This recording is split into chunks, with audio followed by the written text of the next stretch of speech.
there's no need to bother. Just another feeling for a cold-hearted lover. With nothing to lose, I don't need a cover. Don't need another place to go, I go with the flow. Don't need another place to go. Hi guys, I'm Johan with ADV Iceland. Here's Bret Tkacs. I want to ask you a few questions. We've been here, this is our second week riding around Iceland. I want to get your take on it. How do you like it? It's windy, but right now it's perfect. So it's been absolutely gorgeous, stunning views, massive, huge. I mean, just the size is really impressive, and it's not something you can experience through pictures or through video. It's something where you have to be part of it. I mean, I just get goosebumps just thinking about some of the things we've seen and places we've been. Yeah, we've been on-road, off-road. Any surprises, any differences you may want to point out for guys that are planning to come here? Well, I've traveled a lot of places, so we're not just talking North America, but I've traveled a lot of the world.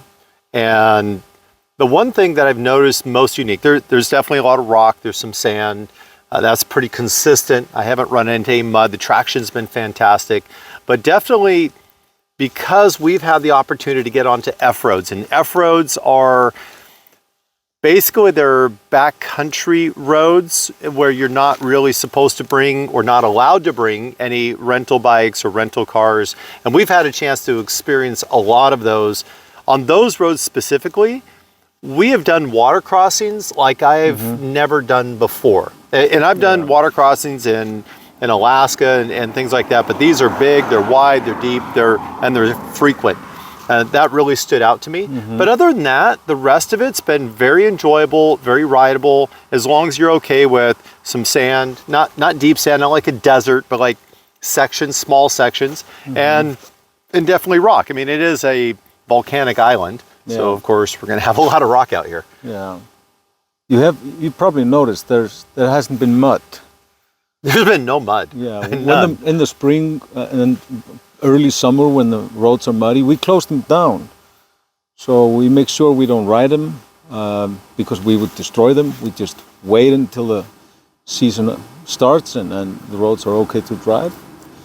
What about your clothing, your equipment, tires, anything that as far as tires go, I mean, obviously there are preferences. If we're getting on those F roads, if we're getting on the back roads, obviously more aggressive gives some advantage.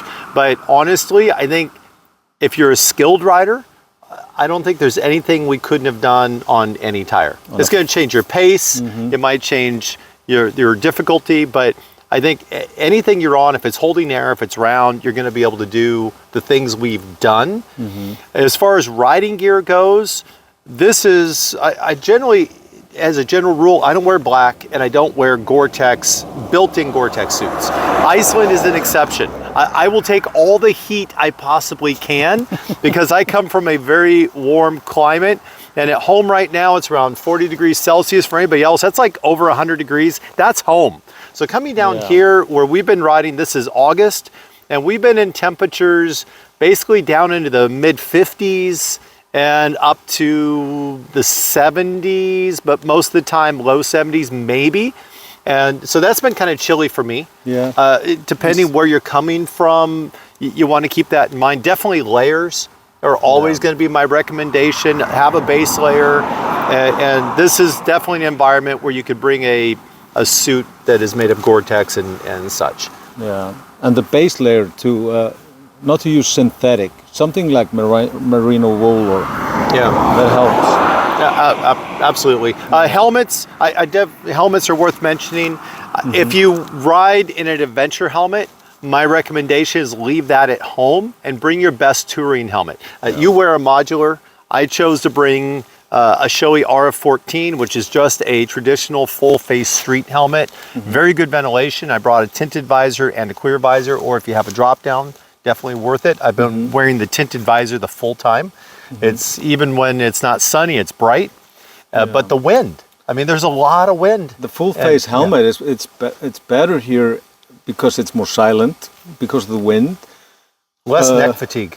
Yeah, and the reason I choose a modular helmet is just that I'm riding with groups and I want to flip it open, you know, talk to people, put it back down.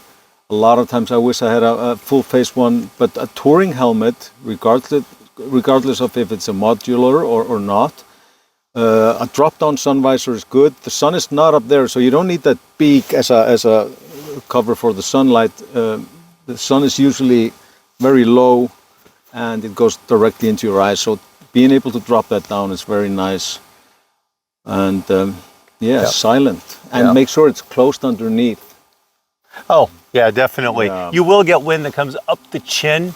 If you have a curtain or a buff that you can help cover your face, it will get your nose will get chapped from the inside, from the wind blowing up your nose while you're riding. And taking that chapstick and shoving it up your nose, it just makes it hard to breathe. But luckily, my wife was traveling with me, so I just used hers. Yeah. And that way I didn't get all chapped. Yeah. What about gloves? Definitely multi-layer. You know, for me, it's a mid-weight and then a cool weather glove. Yeah. Obviously, weather is very unpredictable. You have fog, you have rain, possible always. So having either a suit that seals up very well or overgear. And then boots, we haven't mentioned boots. If you're going to be on F-roads, again, those are the backcountry, the really challenging ones. You know, you can get really hurt back there. I would bring the most aggressive boot you own if you're going to actually get a chance to do that. If you're just riding the perimeter of the island, I think they call it the ring road.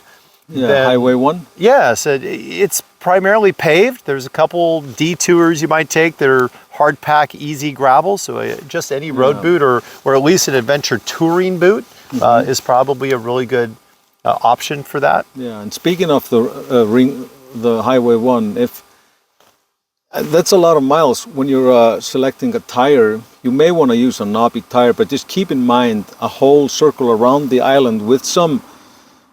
We don't call them shortcuts, we call them adventure cuts. Yeah. So it can add up.